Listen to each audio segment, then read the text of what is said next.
Hello students, मैं रश्मि मीना राजकीय महाविद्यालय बूंदी से। आज हम लोग डिस्कस करेंगे neuro endocrine regulation of reproductive organs.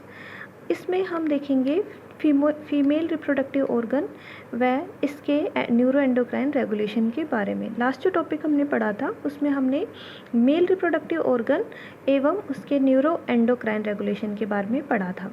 सबसे पहले हम ये जान लें कि फीमेल रिप्रोडक्टिव ऑर्गन्स में आप किसको स्टडी करते हैं।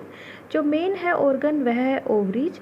साथ ही साथ इसमें क्या उपस्थित होती हैं रिप्रोडक्टिव ऑर्गन्स में, ओवरी से जुड़ी हुई जो डक्ट ओविडक्ट के नाम से जिन्हें आप जानते हैं, फैलोपियन ट्यूब इसका हिस्सा है ये, और साथ में यूट्रस, वेजाइना, क्लाइटोरिस, इसके बारे में हम पढ़ते हैं। जो मेन रिप्रोडक्टिव ऑर्गन है यह है ओवरी। तो ओवरी की संरचना जैसी आप डायग्राम में देख सकते हैं। तो सबसे पहले अगर हम इसकी लोकेशन की बात करें तो ओवरीज कहाँ प्रेजेंट होती हैं। ये एब्डोमिनल जो वॉल होती है, उदर गुहा होती है, इसमें किडनी के पीछे दोनों ओर स्थित होती है। संख्या में ये 2 होती हैं और ये कैसी होती हैं, अंडाकार संरचनाएं होती हैं। इनका जो ये अंडाशय हैं ये मीजोवेरियम नामक एक जो मीजेंट्री होती है उसके द्वारा क्या होती हैं, एब्डोमिनल कैविटी में जो भित्ति है उसमें क्या होती है, लटकी हुई रहती है। इसके अलावा अगर हम इसकी इंटरनल स्ट्रक्चर की बात करें, ओवरीज के इंटरनल स्ट्रक्चर की, तो आप इसमें देखेंगे कि इसमें स्ट्रोमा पाया जाता है। स्ट्रोमा क्या होता है, एक सघन जो तंतुमय संयोजी ऊतक का बनी हुई संरचना होती है। और साथ ही साथ अंडाशय में हमें बाहर की तरफ किसका आवरण देखने को मिलता है, पेरिटोनियम का। जो बाहरी कवरिंग है वह होती है पेरिटोनियम की। और इसके अलावा इसमें हमें इंटरनल साइड पे जर्मिनल एपिथेलियम देखने को मिलती है और कोलेजन युक्त संयोजी ऊतक की बनी हुई ट्यूनिका एल्विजेनिया हमें देखने को मिलती है। अब अगर हम ओवरी के जो स्ट्रोमा पार्ट है इसको हम क्या करते हैं, 2 भागों में बांटते हैं। एक तो पार्ट होता है कोर्टेक्स पार्ट और दूसरा पार्ट होता है मेडुला पार्ट। तो जितनी भी फॉलिकल स्टेज हमको देखने को मिलती है वो सब कहाँ प्रेजेंट होती है, मेडुला के अंदर उपस्थित होती है। जैसा कि आप डायग्राम में देख सकते हैं, यहाँ पे डिफरेंट जो फॉलिकल की डेवलपिंग स्टेज हैं उनको दिखाया गया है। हम एक एक करके इन डेवलपिंग स्टेज के बारे में पढ़ते हैं। सबसे पहले आप देखिए कि मेडुला में जो प्रिमोर्डियल फॉलिकल्स आप देख सकते हैं। जो प्राइमरी जो सबसे पहले फॉलिकल्स होते हैं वो कौन से होते हैं, प्रिमोर्डियल फॉलिकल्स। इनके मध्य में क्या होता है, उगोनिया प्रेजेंट होता है, ठीक है। तथा इसके चारों ओर क्या होगा, एक उपकला का एक स्तर बना हुआ होगा। तथा जो ये स्तर है ये किसका बना हुआ होता है, फॉलिक्यूलर या ग्रेनुलोसा सेल्स का बना हुआ होता है। अब देखिए जैसे जैसे ग्रोथ होती है तो क्या होता है कि ये जो प्रिमोर्डियल फॉलिकल्स होते हैं इनके अंदर जो उगोनिया है इसमें क्या होती है, वृद्धि स्टार्ट होती है और इसके अंदर धीरे धीरे पोषक पदार्थों का संग्रहण स्टार्ट हो जाता है। और यह उगोनिया किसका निर्माण कर लेता है, प्राइमरी oocyte। किस में चेंज हो जाता है, ये प्राइमरी oocyte के अंदर यह चेंज हो जाता है। अब ये जो प्राइमरी oocyte है इसके अंदर आपको बहुत सारे माइक्रोविलाई देखने को मिलते हैं। ये माइक्रोविलाई क्या होते हैं, ये अंगुलीनुमा सूक्ष्मांकुर होते हैं, छोटी संरचनाएं होती हैं जो कि एब्जॉर्प्शन के द्वारा पोषण प्राप्त करती हैं। जो oocyte है उसका न्यूट्रिशन किससे मिलता है, जो फॉलिक्यूलर सेल्स है उससे ये न्यूट्रिशन लेता है माइक्रोविलाई की हेल्प से। अब इसी दौरान जब ये प्राइमरी oocyte चेंज हो गया है तो यहाँ पे क्या होगा, प्राइमरी oocyte और जो प्राइमरी फॉलिकल है इसके बीच में एक लेयर बन जाती है। इस लेयर को हम जानते हैं जोना पेलिसिडा के नाम से। और यह जो पूरी स्ट्रक्चर है इसको आप किस नाम से जानते हैं, प्राइमरी फॉलिकल के नाम से जानते हैं। अब जो ये प्राइमरी फॉलिकल है इसमें क्या होता है कि देखिए सारी की सारी जैसे बहुत सारी प्रिमोर्डियल फॉलिकल्स आपको ओवरी के अंदर देखने को मिलेंगी, लेकिन सब नहीं चेंज होती है। एक मेंस्ट्रुअल साइकिल में जो एक प्रिमोर्डियल प्राइमरी फॉलिकल डेवलपमेंट होता है। अब इसके अलावा जो प्रिमोर्डियल फॉलिकल्स होती हैं वो क्या होती हैं, अपघटित हो जाती हैं। और जो एक प्राइमरी फॉलिकल है इसमें जो नेक्स्ट आगे का डेवलपमेंट है वो स्टार्ट हो जाता है। अब इस डेवलपमेंट के दौरान कौन कौन सी क्रियाएं होती हैं, सबसे पहले तो यहाँ पे जो क्रियाएं होंगी वो पिट्यूटरी ग्लैंड के द्वारा एक हार्मोन का स्रावण होता है जिसे हम जानते हैं फॉलिक्यूलर स्टिमुलेटिंग हार्मोन के नाम से। तो ये जो हार्मोन होता है ये क्या करता है, जो प्राइमरी oocytes होती हैं इनमें लगातार वृद्धि करवाता है। साथ ही साथ में जो ग्रेनुलोसा सेल्स हैं इनमें भी जो इनका जो एक्टिव डिवीज़न है वो भी इसी हार्मोन की वजह से होता है। इसके परिणाम स्वरूप क्या होता है कि जो ग्रेनुलोसा सेल प्राइमरी फॉलिकल में जो हमने देखा कि ग्रेनुलोसा की एक सिंगल लेयर होती है, ये कैसी हो जाती है, अब मल्टी लेयर हो जाती है, बहुत सारी इसकी लेयर्स उपस्थित हो जाती हैं।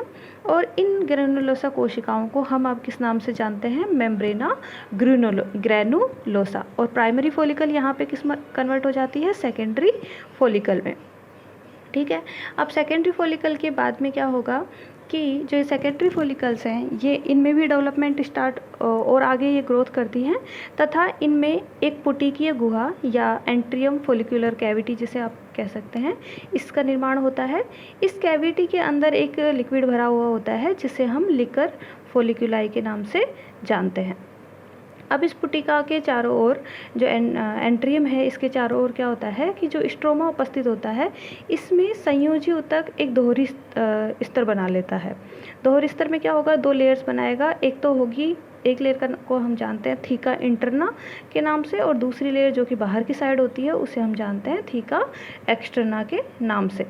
अब देखिए यहाँ पे जो अगर हम स्टार्टिंग से बात करें तो प्राइमरी फॉलिकुलर में हमको क्या देखने को मिली थी, जो सिंगल ग्रेनुलोसा सेल्स की एक लेयर देखने को मिली। वहीं सेकेंडरी फॉलिकुलर में हमें क्या देखने को मिली, ग्रेनुलोसा सेल्स की जो बहुत सारी बहुस्तरीय ग्रेनुलोसा सेल्स जिसे हमने कहा मेम्ब्रेना ग्रेनुलोसा की लेयर देखने को मिली। अब जो मैच्योर फॉलिकल होगा उसके अंदर क्या होगा, हमें जो अभी हमने कहा कि जो स्ट्रोमा है उससे बनी हुई 2 स्तर होंगे, एक तो थीका इंटरना देखने को मिलता है, एक थीका एक्सटर्ना देखने को मिलता है। साथ ही साथ हमें यहाँ पे जोना पेलुसिडा की लेयर देखने को मिलती है उस साइड के चारों तरफ, और एक और लेयर जिसे हम जानते हैं कोरोना रेडिएटा के नाम से, यह भी हमें देखने को मिलती है। अब यहाँ पे जो ग्राफिन जो मैच्योर फॉलिकल है उसका डेवलपमेंट हो गया है। अब मैच्योर फॉलिकल को हम किस नाम से जानते हैं, ग्राफियन फॉलिकल के नाम से जानते हैं। अब ये जो ग्राफियन फॉलिकल होता है इसमें क्या होता है, ये मैच्योर कंडीशन में है और LH जो हार्मोन है उसके प्रभाव में इसमें क्या हो जाता है, ओव्यूलेशन की क्रिया हो जाती है। ओव्यूलेशन की क्रिया में होता क्या है कि जो मैच्योर फॉलिकल है इससे ओवा रिलीज होता है। सबसे पहले तो जो फॉलिकल है ये कहाँ पे आ जाएगा, ओवरी का जो सरफेस है उस तरफ आ जाएगा और वहाँ पे क्या होगा, ओवा रिलीज हो जाएगा। अब ओवा रिलीज होने के बाद में जो ग्राफियन फॉलिकल का जो बचा हुआ पार्ट है उसे हम किस नाम से जानते हैं, कार्पस ल्यूटियम के नाम से जानते हैं। ठीक है, और जो कार्पस ल्यूटियम है ये क्या काम करता है, प्रोजेस्टेरोन सीक्रेट करता है, जो कि अगर निषेचन हो जाता है तो क्या करेगा, यह है प्रोजेस्टेरोन और एस्ट्रोजन का सीक्रेशन करता है, जो कि क्या करते हैं, प्रेगनेंसी को बनाए रखने में मदद करते हैं। वहीं दूसरी ओर अगर निषेचन की क्रिया नहीं होती है तो ये जो कार्पस ल्यूटियम होता है ये क्या होता है, कार्पस एल्बिगेंस नामक एक संरचना में कन्वर्ट हो जाता है और बाद में यह क्या हो जाता है, डीजनरेट हो जाता है। तो ये जो डायग्राम आपके सामने है इसमें सारी की सारी जो डेवलपिंग स्टेजेस हैं वो सब दिखाई गई हैं। कहाँ से स्टार्ट किया था हमने, प्रिमोर्डियल फॉलिकल्स से, उसके बाद में हमने प्राइमरी फॉलिकल्स पढ़ी, प्राइमरी फॉलिकल्स के बाद में हमने सेकेंडरी फॉलिकल का डेवलपमेंट देखा और सेकेंडरी फॉलिकल से हमने देखा मैच्योर फॉलिकल या ग्राफियन फॉलिकल। और इस ग्राफियन फॉलिकल में क्या होता है, ओव्यूलेशन होता है और ओव्यूलेशन के द्वारा ओवा रिलीज होता है और ग्राफियन जो फॉलिकल है, रप्चर्ड जो फॉलिकल है वो किस में कन्वर्ट हो जाता है, अर्ली कॉर्पस ल्यूटियम में। कॉर्पस ल्यूटियम को हमने देखा कि ये क्या होती है, एक एंडोक्राइन एंडोक्राइन ग्लैंड की तरह कार्य करती है और प्रोजेस्टेरोन व एस्ट्रोजन हार्मोन सीक्रेट करती है जो कि प्रेगनेंसी को बनाए रखते हैं। और प्रेगनेंसी की निषेचन की अनुपस्थिति में ये कार्पस ल्यूटियम कार्पस एल्बिगेंस में कन्वर्ट हो जाती है और सबसे लास्ट में ये क्या होती है, डीजनरेट होती है। अभी जो हमने सारी जो ये ग्रोथ पढ़ी इसको हम यहाँ भी समझ सकते हैं कि कैसे जो हार्मोन किस तरह से रेगुलेट कर रहे हैं, न्यूरोएंडोक्राइन रेगुलेशन कैसे हो रहा है ओवरीज के अंदर। तो आप देखिए यहाँ पे आपके सामने दिया गया है हाइपोथैलेमस, जो कि कहाँ प्रेजेंट होती है, यह ब्रेन के अंदर उपस्थित होती है। यह एक न्यूरोएंडोक्राइन ग्लैंड है।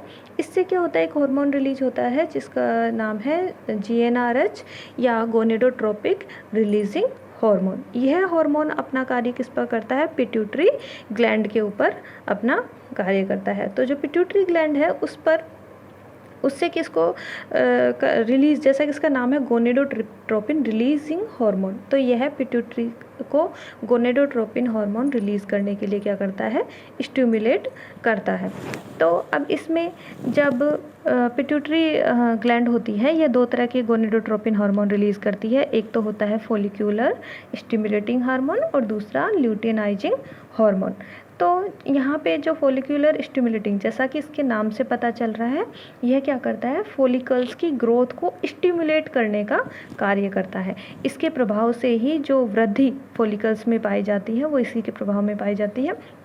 वहीं दूसरी ओर जो ल्यूटिनाइजिंग हार्मोन है, इसके दो कार्य होते हैं। एक तो क्या करता है यह एक तो ओवुलेशन करवाएगा, साथ ही साथ में ल्यूटिनाइजिंग हार्मोन क्या करेगा? इसके प्रेजेंस में जो कार्पस ल्यूटियम जो होते हैं वो क्या करते हैं? प्रोजेस्टेरोन सीक्रेट करते हैं। अब इसके रेगुलेशन हम देखते हैं कि जब अर्ली जो फॉलिकल्स होते हैं, जो प्राइमरी फॉलिकल्स होते हैं, ये क्या करते हैं? ईस्ट्रोजन का सिक्रेशन करते हैं, जो कि हाइपोथैलेमस को, जो ईस्ट्रोजन की कम मात्रा होती है, ये हाइपोथैलेमस को एक पॉजिटिव सिग्नल भेजती है, पॉजिटिव फीडबैक भेजती है, जिससे कि जीएनआरएच हार्मोन का, गोनेडोट्रोपिन रिलीजिंग हार्मोन का लगातार स्रावण होता है।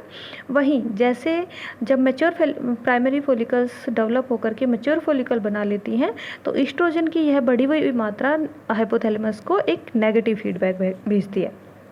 इसके अलावा जो कार्पस ल्यूटियम है, इससे रिलीज्ड जो हार्मोन होते हैं प्रोजेस्टेरोन, ये भी हाइपोथैलेमस पे एक नेगेटिव फीडबैक भेजते हैं, जिससे क्या होगा? जो गोनेडोट्रोपिक हार्मोन जो कि पिट्यूटरी ग्लैंड द्वारा स्रावित होते हैं, इनके स्रावण में क्या होएगा? कमी के लिए एक नेगेटिव फीडबैक भेजा जाता है। वहीं दूसरी ओर यहाँ पे तीन और हार्मोन्स के बारे में बात की हुई है, इनहिबिन, फोलिस्टिन और एक्टिविन। इसमें जो इनहिबिन और फोलिस्टिन है, ये क्या करते हैं? पिट्यूटरी ग्लैंड में नेगेटिव फीडबैक भेजते हैं। और वहीं दूसरी ओर जो एक्टिविन है, ये क्या होता है? पिट्यूटरी ग्लैंड को एक पॉजिटिव फीडबैक भेजता है। मतलब LH और FSH के स्रावण के लिए उत्प्रेरक की तरह कार्य करता है। उसके अधिक मात्रा के रिलीज के लिए ये क्या करता है? कार्य करता है। नेक्स्ट है यहाँ पे जो ओवरीज से जो हॉर्मोन्स रिलीज़ होते हैं, उनके बारे में हम थोड़ा जानेंगे। हार्मोन यहाँ पे हम जिनके बारे में पढ़ने वाले हैं वे हैं एस्ट्रोजेंस, प्रोजेस्टेरोन, रिलैक्सिन और इनहिबिन हार्मोन। इसमें अगर इनहिबिन की बात करें तो अभी हमने यहाँ पे देखा था कि इनहिबिन क्या करता है? नेगेटिव फीडबैक भेजता है पिट्यूटरी ग्लैंड को, मतलब कि जो ल्यूटिनाइजिंग हार्मोन और फॉलिकुलर स्टिमुलेटिंग हार्मोन है, इसके रिलीज़ को स्टॉप करवाने का कार्य करता है। अब जो ईस्ट्रोजेंस होते हैं, अगर इनकी बात करें तो ईस्ट्रोजेंस मेनली क्या होते हैं, कहाँ से, किसके द्वारा रिलीज़ किए जाते हैं? कि जो ग्रेफिन फॉलिकल्स होती हैं, उनकी जो थीका इंटरना जो सेल्स होती हैं, उनसे किसका स्रावण होता है? ईस्ट्रोजेंस का। और ईस्ट्रोजेंस की जो कुछ मात्रा है वो कार्पस ल्यूटियम के द्वारा भी स्रावित की जाती है। तथा इसके अलावा निषेचन के बाद प्लेसेंटा से भी ईस्ट्रोजन का स्रावण होता है। ये सारे के सारे स्टेरॉइड हार्मोन्स होते हैं। जो प्राकृतिक रूप से अगर हम एस्ट्रोजेंस की बात करें तो दो महत्वपूर्ण एस्ट्रोजेंस हम देखते हैं, एक तो है एस्ट्राडायल और दूसरा है ईस्ट्रोन। जो ईस्ट्रोजन है, इनके कार्य अगर हम देखें तो ये मादा के सभी सहायक जनन अंगों व लैंगिक लक्षणों के, सहायक जनन अंगों से हमारा मतलब है कि जो यूट्रस है, वेजाइना है, फैलोपियन ट्यूब है, मेमरी ग्लैंड है, इन सब के डेवलपमेंट में हेल्प करते हैं। साथ ही साथ जो सेकेंडरी सेक्सुअल कैरेक्टर्स हैं, जो फीमेल में सेकेंडरी सेक्सुअल कैरेक्टर्स पाए जाते हैं, उनके विकास में भी ये अपनी अहम भूमिका निभाते हैं। अब दूसरे जो हार्मोन हैं जो कि ओवरीज के द्वारा रिलीज किए जाते हैं, वह है प्रोजेस्टेरोन। प्रोजेस्टेरोन एक मेन जो कह सकते हैं हम फीमेल हार्मोन है। इसे हम प्रेगनेंसी मेंटेनिंग हार्मोन के नाम से भी जानते हैं। ये जो हार्मोन है, ये एक स्टेरॉइड हार्मोन है, जिसकी जो कार्बन श्रृंखला होती है वह 21 कार्बन की बनी हुई होती है। जो प्रमुख रूप से जो प्रोजेस्टेरोन है, इनका जो संश्लेषण और स्रावण होता है वो किसके द्वारा होता है? कार्पस ल्यूटियम के द्वारा होता है। लेकिन जब गर्भावस्था होती है तो उस टाइम पे प्रेगनेंसी के दौरान ये प्लेसेंटा व एड्रिनल कॉर्टेक्स के द्वारा भी इनका स्रावण किया जाता है। अगर प्रोजेस्टेरोन के फंक्शंस के बारे में हम बात करें तो यह हार्मोन यूट्रस पे, साथ ही साथ में मेमरी ग्लैंड्स और ओविडक्ट पे अपना जो है क्या करते हैं, अपना प्रभाव दिखाते हैं। और ये प्रभाव किस सेंस में दिखाते हैं? प्रेगनेंसी को मेंटेन करने के सेंस में। तो गर्भाशय में क्या करेंगे? ये गर्भाशय के अंतःस्रावी जो परिवर्तन है उनमें वृद्धि कर देते हैं। जो म्यूकोसा होती है गर्भाशय की उसको मोटा बनाते हैं, अति संवहनीय बनाते हैं, और ग्लाइकोजन के संचय को, फैट के संचय को इसके अंदर बढ़ाते हैं। वहीं मेमरी ग्लैंड के डेवलपमेंट में भी इनकी भूमिका होती है। और ओविडक्ट में म्यूकस के स्रावण को क्या करते हैं, ये इंक्रीज़ करते हैं, जिससे क्या होगा कि जो फर्टिलाइज्ड जो एग होता है, यह स्रावण क्या करता है, जब इम्प्लांटेशन होता है उससे पहले क्या करता है, ये जो फर्टिलाइज्ड एग है उसको पोषण देने में सहायक होता है। अब नेक्स्ट हार्मोन है रिलैक्सिन। रिलैक्सिन क्या है? ये भी एक स्टेरॉयड हार्मोन है। ये एक जो कि पानी में घुलनशील होता है। यह प्रोटीन से बना हुआ हार्मोन होता है जो कि गर्भावस्था में अंडाशय, प्लेसेंटा तथा गर्भाशय द्वारा स्रावित होता है। यह अधिकांशतः क्या होता है, स्तनधारियों में गर्भावस्था में स्रावित होता है। और गर्भावस्था की समाप्ति पर जो पेल्विक गर्डल होती है उसमें जो प्यूबिक सिम्फाइसिस नामक एक जोड़ जो उपस्थित होता है उसको फैलाकर जो जनन नाल है उसको चौड़ा करता है, जिससे शिशु का जो जन्म है वो कि जो आसानी से हो पाता है। यहाँ पे आप देख सकते हैं जो पेल्विक गर्डल है उसमें प्यूबिक सिम्फाइसिस नामक जोड़ को ये फैलाकर जनन नाल को चौड़ा करने का कार्य करता है। इस हार्मोन की मात्रा रुधिर प्लाज्मा में अधिकतम कब होगी? जब हम कहें कि जब प्रसव अवस्था, जो आखिरी गर्भावस्था का अंतिम समय होता है, जब बच्चा जन्म लेने वाला होता है, उस टाइम इसकी मात्रा सर्वाधिक होती है। और उसके बाद में ये क्या होती है, ये समाप्त हो जाता है इसकी मात्रा। और इनहिबिन के बारे में हम पहले से देख चुके हैं। इनहिबिन क्या करता है कि यह एक नेगेटिव फीडबैक मैच्योर जो फॉलिकल होती है उनके द्वारा रिलीज होता है और पिट्यूटरी ग्लैंड को नेगेटिव फीडबैक देने का कार्य करता है। आज की क्लास के लिए इतना ही। धन्यवाद।